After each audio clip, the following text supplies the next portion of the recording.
should be plenty. Okay, so uh, good morning. Today, I guess, yeah, sorry, good afternoon. Today I'm here with, is it Hubley or Hubley, actually? I don't, It's actually Hubley. Hubley. Okay, I'm here with Luke Hubley. Um, Luke is a percussionist around the Houston area. He's a percussionist and teacher. Um, let's see, I first met Luke, I think we played a thing at Seven Lakes High School, I think it was, this like variety show they were doing. Oh yeah, yeah, And I believe you were on drum set for that. Um, yeah. yeah, and then I don't know if I've played with you since then. I know I've seen you around, but yeah. Anyway, um, today I'm just going to talk to Luke a little bit about sort of some romantic music concepts.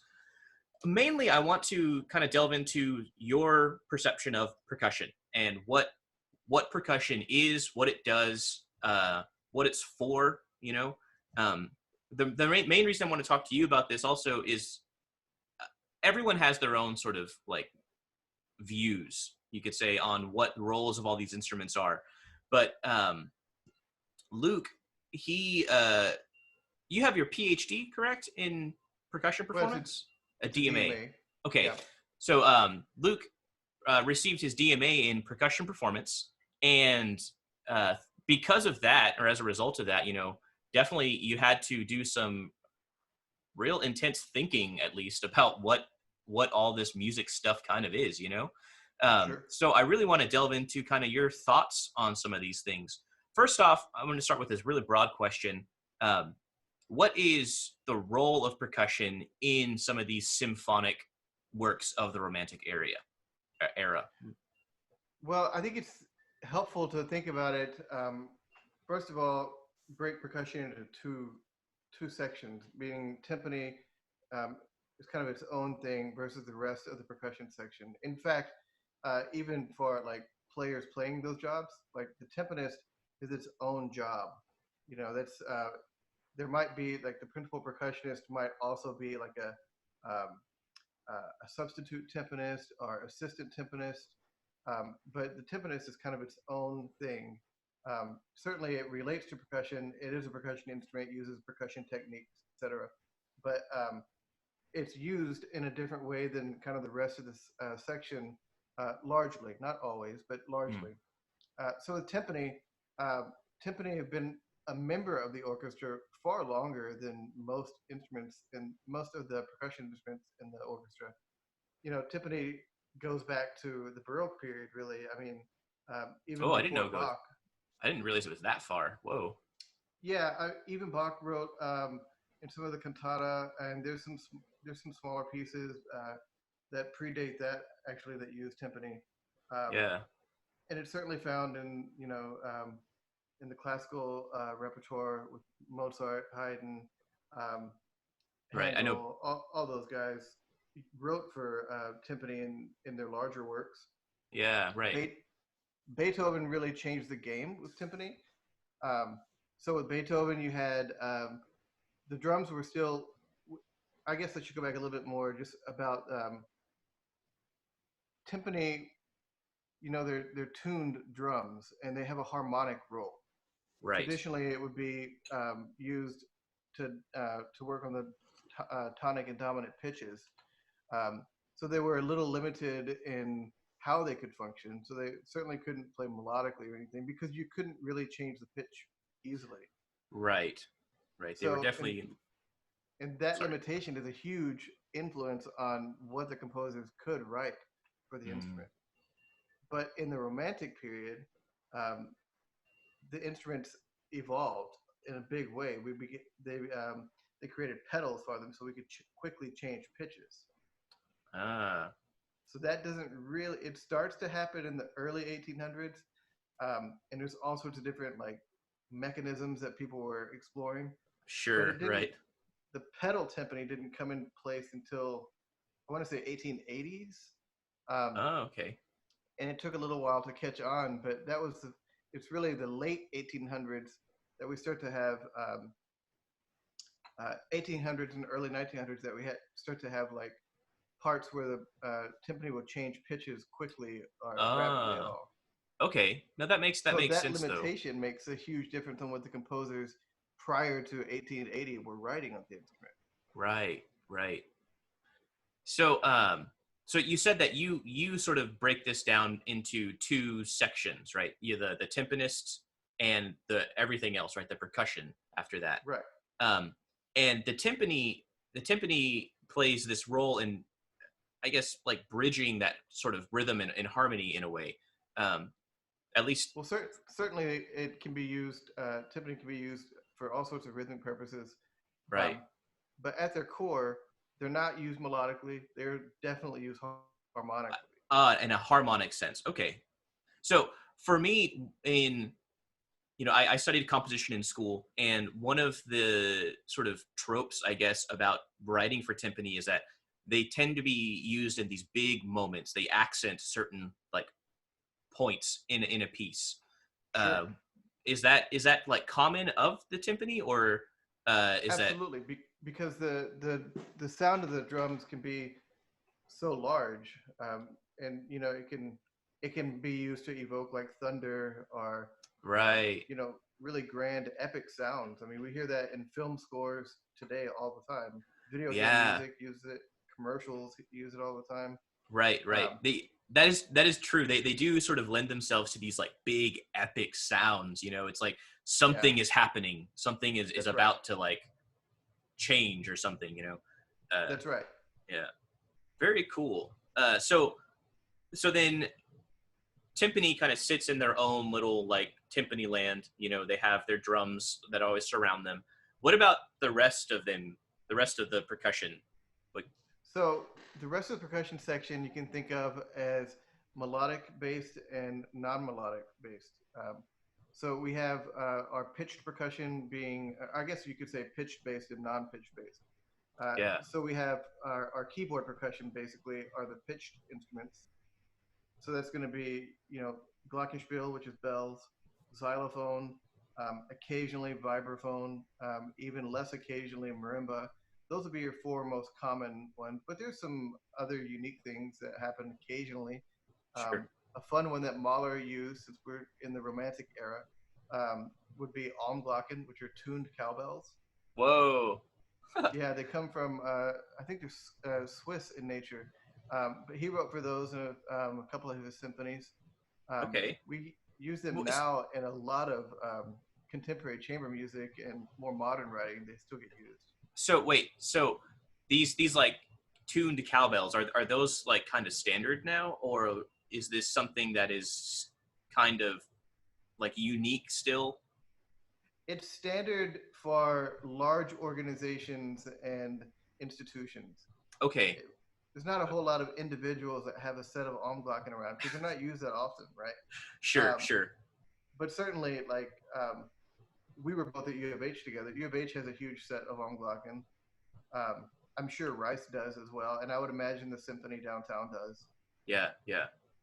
Okay, that makes sense though. So those tend to be for more like larger works, symphonic in nature, and maybe some chamber like for educational institutions. Right, like contemporary chamber music, kind of all bets are off as far as Of percussion. What course. limitations? I mean, Right. composers are writing for all sorts of stuff all the time, so we absolutely see Glocken used in. I've used them in a piece for electric guitar with vibraphone and Glocken and drums. I mean, Whoa. it comes up in those situations. Right, right, right. Yeah, I guess once, like you said, once you get into like contemporary music, like all bets are off. It's like doesn't make a sound. Yeah, that's right. That's interesting. But So, oh yeah. no, go ahead.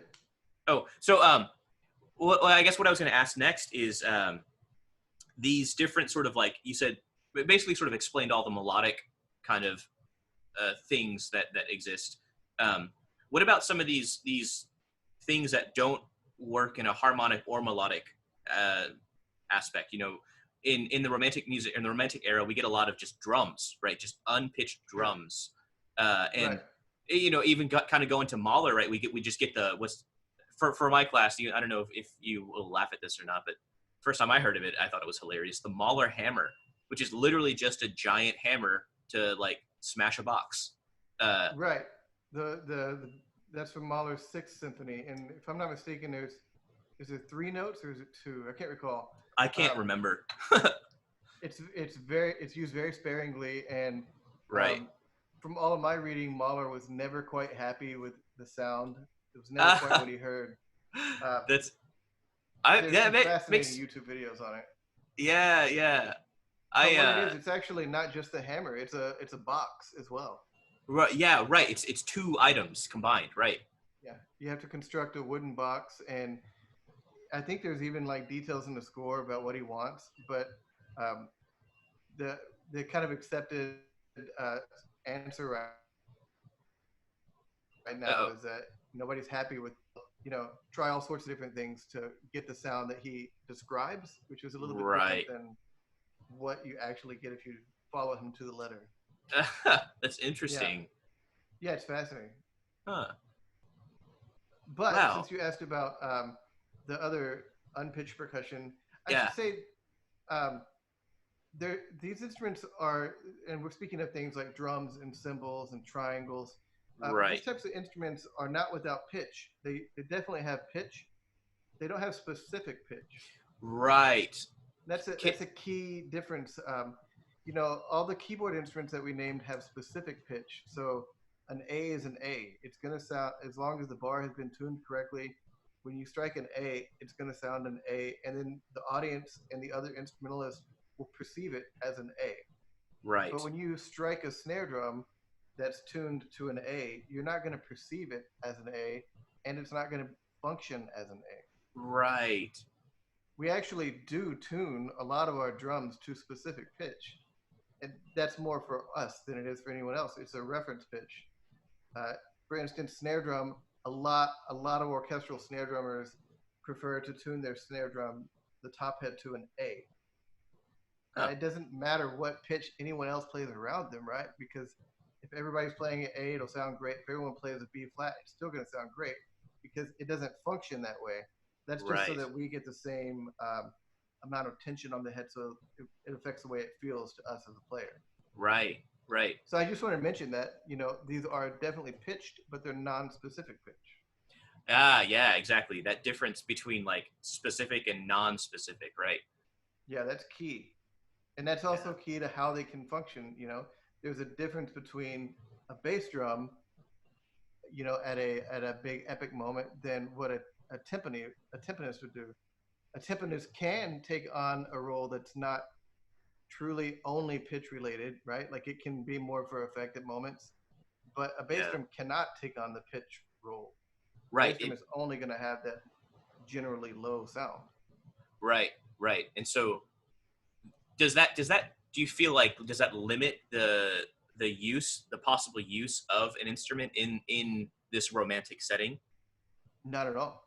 I don't think Mm. so. It's just a color. It's what that Yeah. instrument is capable of, and certainly some composers, not too much in the Romantic era, much more in the 20th century, they'll Mhm. start to use extended techniques, really on all these instruments.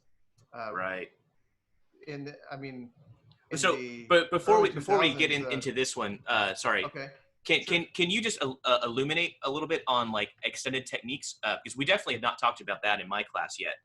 Um, but So this is where we actually start to talk about it, isn't in this era, but yeah, if you can just give a brief explanation of what what that kind of means. so extended techniques are um, useful on any instrument or even the voice. And basically, what it means is a technique that is outside of the standard set of techniques. In the 20th century, some of these extended techniques, they're still classified as extended, but we use them so often that they're kind of expected as a standard thing for instrumentalists to know how to do. Right. But it's still not their bread and butter, like sort of everyday technique. So that Right. could be anything for like a violinist. It could mean like um, playing the instrument directly on the bridge or behind the bridge. Certainly not the standard violin sound, but you certainly can do it.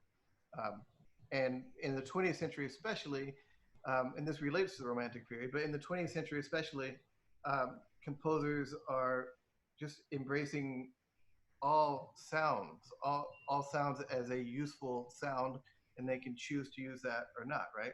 Mm, Um, right. and I think that's directly related to just how much stuff was happening in the Romantic period, just exploring more and more sound. Um, Right.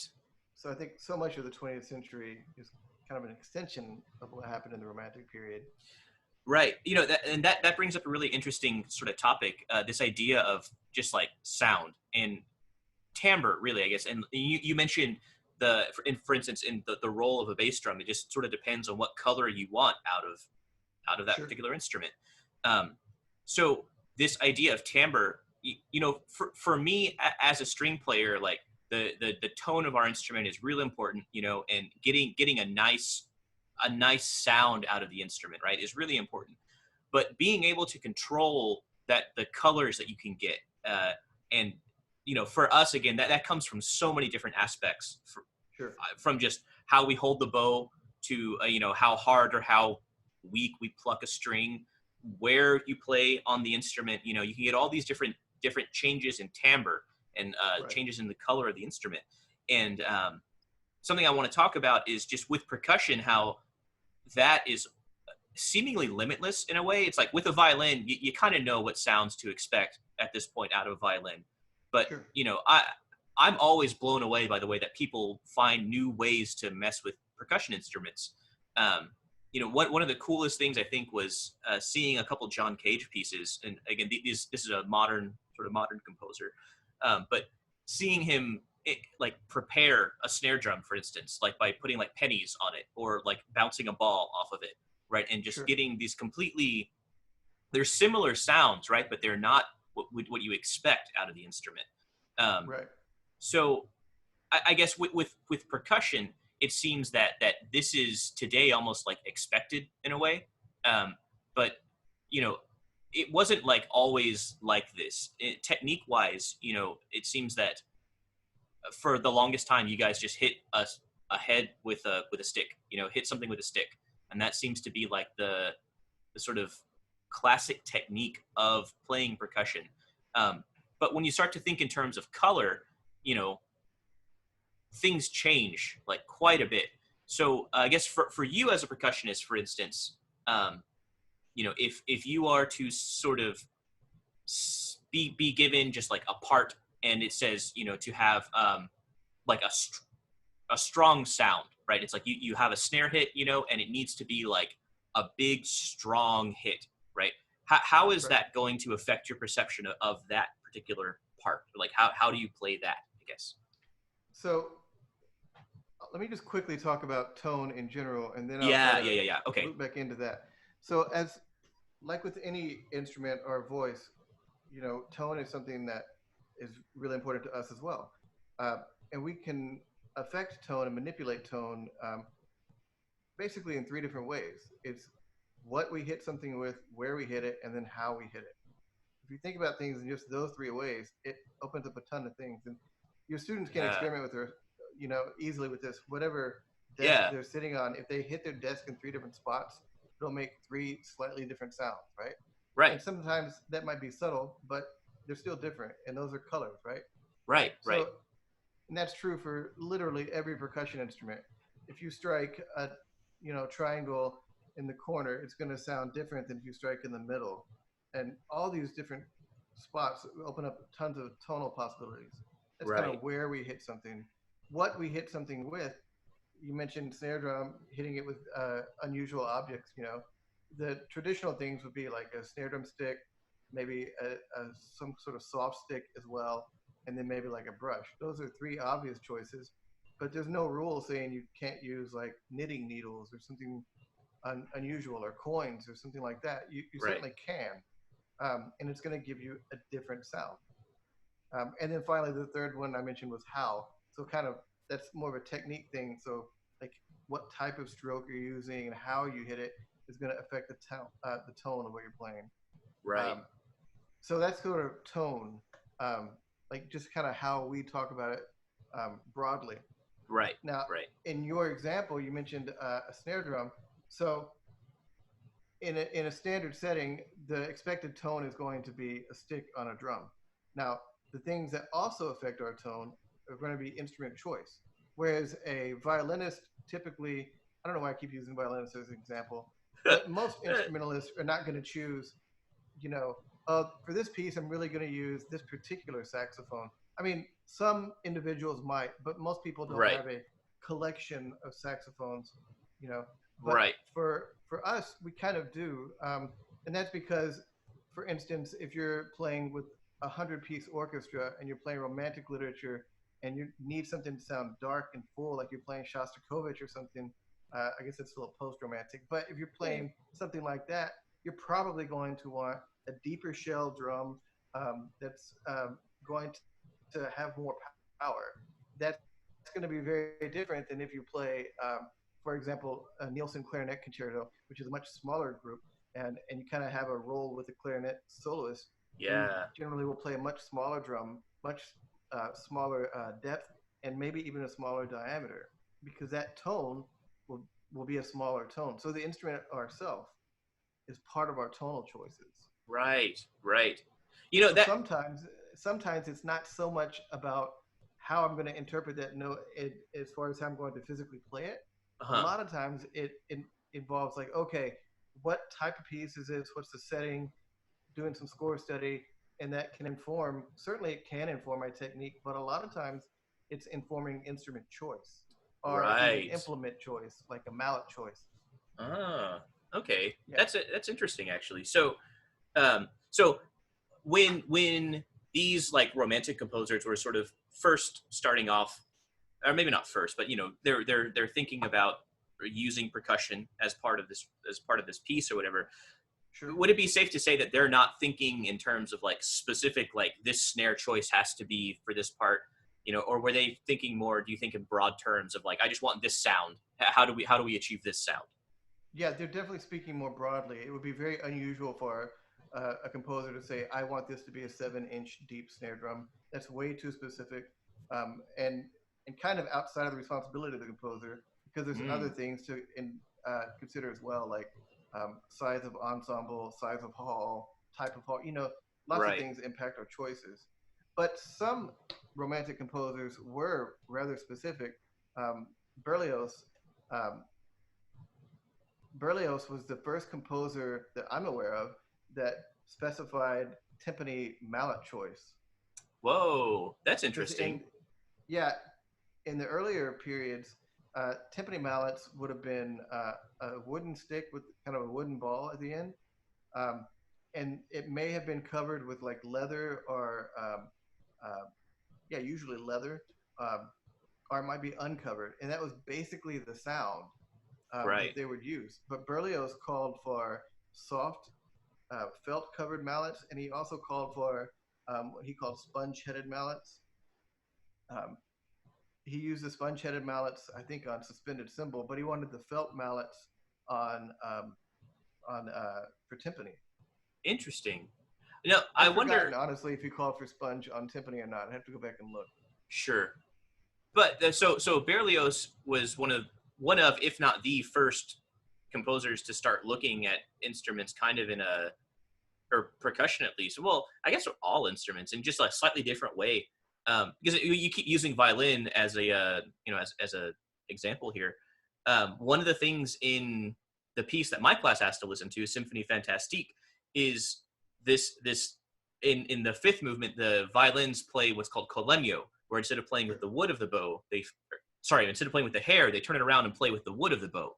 Um, so I mean, it kind of makes sense that Berlioz would be the one to think about like, well, what happens when I ask a timpanist to hit with this mallet? Um, Yeah, and I think something worth mentioning with Berlioz that also relates to some, not all, but some later composers. Um, Berlioz was a conductor, right? So he's in front of the ensemble. So he's a little bit more familiar with what small changes happen um, right, and what the sonic result is, right? Because he's up there every day. right. He's He was actually in also a it, music listening. critic, so he was hearing maybe more than some other composers were hearing a full Right, orchestra. He was hearing that every day, you know. right. That's interesting. And Mahler was the same way, right? Mahler was Yeah. preeminent conductor of his day, right? Right. He was conductor of the New York Philharmonic. He was a big conductor in Europe as well. He was an operatic conductor, and all that has to inform his palate, right? He's a Right. little bit more aware because he hears it every day. Right. And a third Right. example of that would be Bernstein, right? In mid 20th century, Yeah. Bernstein. And if you look at some of the colors in his music, um, it's a little bit more adventurous than some of his counterparts. Yeah. Right. No, that's true.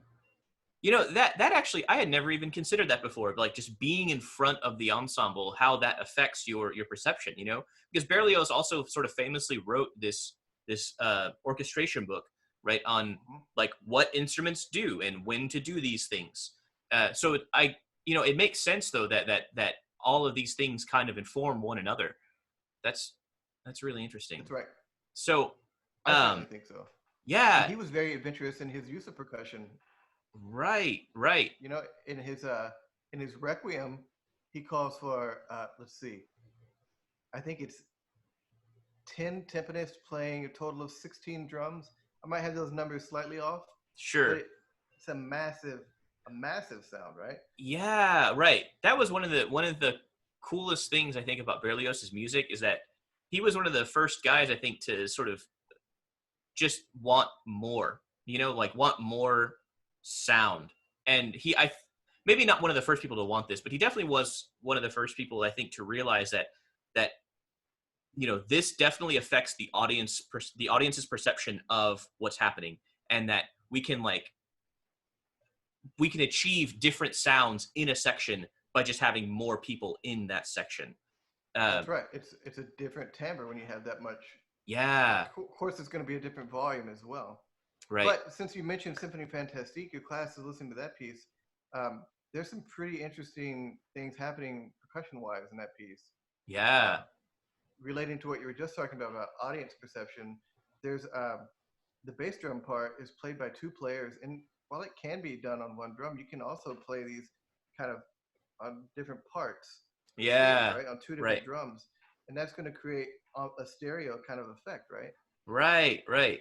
That's pretty Yeah. cool. He So it also did, calls for, the bells, these big church bells. Um, these are kind of like chimes, but right, they're, he was going for like a church bell kind of sound. right. Not That's in every the orchestra fifth has movement, those. I think. Right? Is that I the think that's right. yeah? Yeah. It's this sort of like it's the end of the whole like dance or something, right? And those church bells kind of. Oh no no no no no no! It's It's it's a right. Dies Irae, Yeah, the Dies Irae, right? It's yeah, it's when that sort of first pops up and which the is bells are fourth, right? playing. I believe it's the fifth movement, Dream of a Witch's Sabbath. Yeah, you're right. You're right. Uh, yeah, Yeah, but those that's another thing, like what bells do you have available that you can use? right. Um, and different orchestras around the world do all sorts of different things. It's some pretty fun Googling if you want. Um, you can find like actual church bells in some of the more esteemed orchestras in Europe. Um, Okay. they're, they're big, beautiful bells, and you can see them being played by the individual.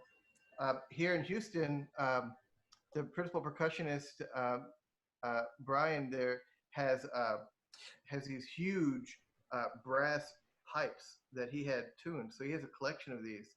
And Whoa. when they play Symphony Fantastique, he has to, these are suspended way up high. So he or whoever's playing the part climbs a ladder, stands right Yeah. above the orchestra, and he prefers to use these actual dumbbells, like these little I think he uses 5-pound dumbbells, and he strikes Yeah. these metal pipes like that. And that's Right. why he gets Right. those pitches, right? That's really funny. I mean, it's not. Yeah. Yeah, that's really cool though, man. I think so. I'm trying to remember when I was in my undergrad. Uh, I saw Symphony Fantastique.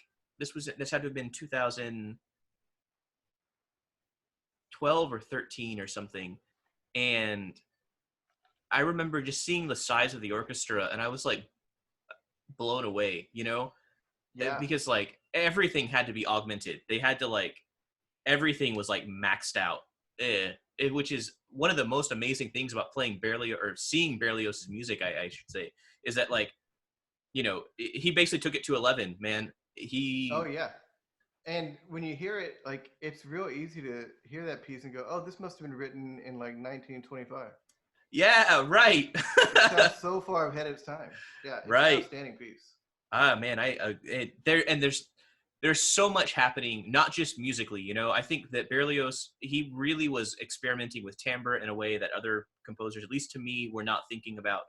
And I gotta do some more research onto this whole like conductor thing. I think that's a really interesting point. I'd never considered that before. Uh, Yeah, I think it's a something that those three guys share. I'm sure there are others, but those yeah, three are the right, ones that come to my mind. right. And it makes sense because like their music is so, it is wildly different than what other people are kind of doing. Yeah, I mean, there's some Strauss and Mahler have some similarities there, Sure. I mean, they but were writing in the same the style, the same time period. So overall there's, palette of Manson palette. yeah, right, right. Okay, wow. So that was kind of a lot to take in. Uh, so I guess, but before you have to go here, there's a couple more things that I wanted to talk to you about real quick. Um, Sure. so really, what is your experience with this style of music? And when I say style, I mean kind of romantic music. What is your, what are your thoughts on this stuff? And like, if you don't like it, like why? If you do like it, why? I mean, I love it. It's great music.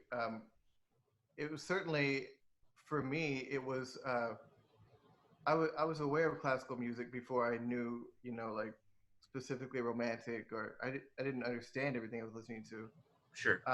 Certainly, as a child, hearing various pieces and composers over the years, but as a college student, when I first got exposed to Mahler, Mahler's Fifth Symphony, uh, that was the first piece that really piqued my interest as what percussion does in an orchestra, and that really Mm. kind of that really amped me up, man. I got really into that piece in Mahler for a long time.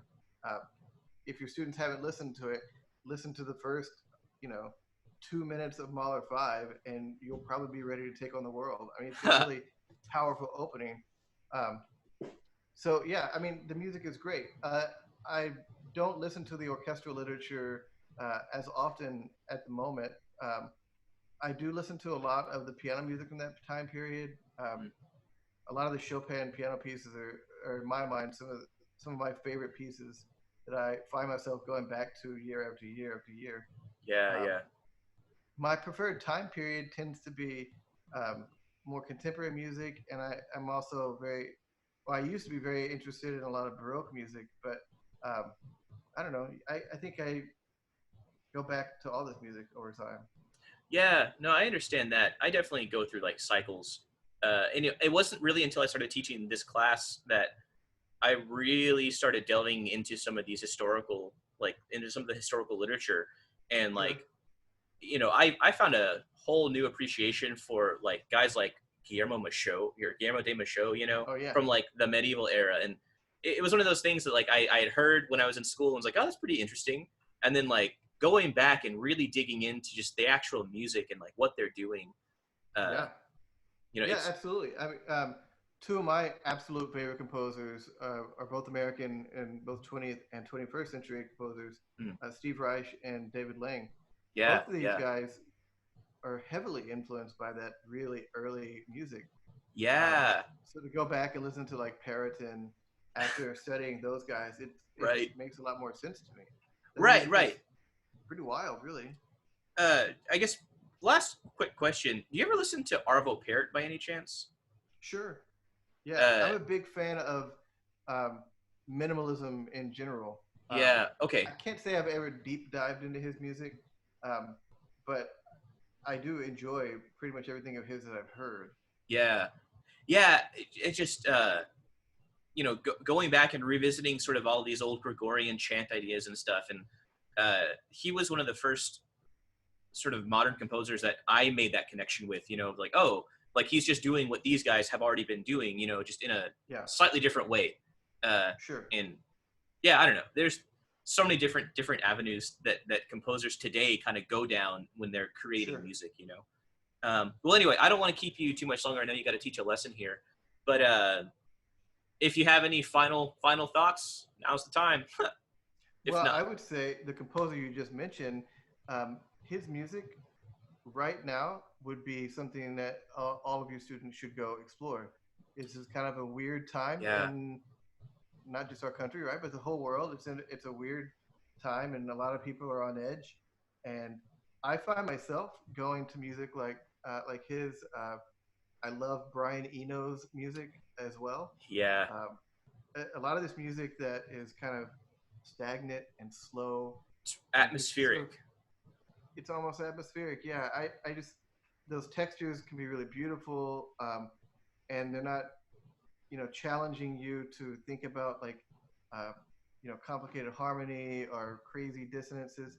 It's it's a really lovely sound. So I would encourage you guys to check some of that music out right now. It'd be really a good time to do that. I also Yeah, find some Cage's piano music right now to be very like in a landscape or dream. Those pieces are yeah, wonderful. yeah. Some actually, so the cage works. The landscapes are part of my classes listening. Oh, uh, good. yeah, are you familiar with was it Perilous Night? I think that I don't know was that it. one. I want to say that was one of the pianos. I can't remember if it's a cycle of piano sonatas or just one of them, but I want to say it's Perilous Night number 1 or something. It's one of Hmm. his earlier prepared works. Those are oddly peaceful as well. It was like, The prepared works are really wonderful pieces. I love them. But yeah, honestly, like it, Cage is one of my most important composers. Uh, oh yeah. he, Well, for you as a he changed the percussionist, way. yeah, Yeah, I mean he really asked some philosophical questions about music and has yeah, such a big influence on me, and so much of the music that and the composers that are important to me were so influenced by him. So he's an yeah, important guy for me. But musically, the pieces of his that I find myself wanting to revisit more and more, like year after year, really are his early piano works. People yeah. forget he wrote beautiful music. People don't associate beauty with him, but he Right. wrote beautiful music. It's kind of similar to like Schoenberg in a way. Like those first like 4 pieces that Schoenberg wrote are they're gorgeous to listen to, and then it's like, wait, Schoenberg wrote these. Like Yeah. it's not hyper dissonant. It's not a random collection of notes or something. Uh, Well, yeah, his his post tonal works can be pretty challenging, hmm and I can't say that I love hearing those pieces all the time. Um, yeah, yeah. but his expressionist pieces are amazing, and they're essentially romantic pieces. I understand and agree. Uh, Yeah. anyway, I don't want to keep you here too long. I know it's 2:30 and you got to go. Okay. So yeah, again for my class, this was Luke Hubley, percussionist around the Houston area. Hope you guys get the chance to see him someday. Thanks for having me on, Nathan. Yeah, man. Thank you.